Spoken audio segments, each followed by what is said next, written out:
Now what do you do if you've already gambled or you already stole? You want to go to Gan Eden, you want to do tshuva. Chazal already knew this. So what do? They implemented something from the Torah that all Jews are obligated to do. You have to give tzedakah. It's not a hobby. It's not something that you should do. It's recommended, like, the 9 out of 10 dentists recommend this toothpaste. It's not that. You have to give tzedakah. There's 2 forms of tzedakah. There's tzedakah that every person has to give at least a pruta, something minimal. Obviously, if you have more, you should give more.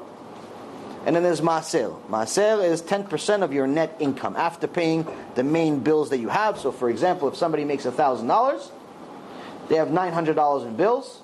You could just add a 0 to those numbers if you live in New York.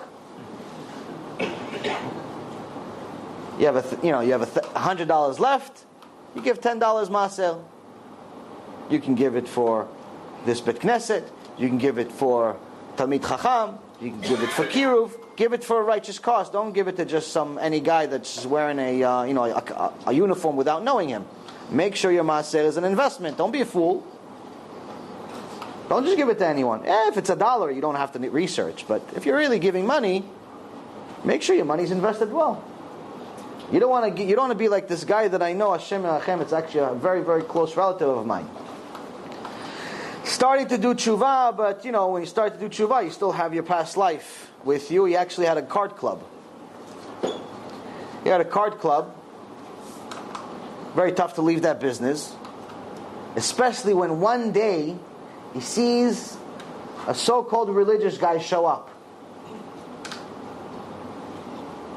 Black and white, beard can sweep the floor, like Rav Mizrahi says. The payas, the Baal Shem Tov will be proud. Only problem is, the Baal Shem Tov will probably throw him into Gehenom.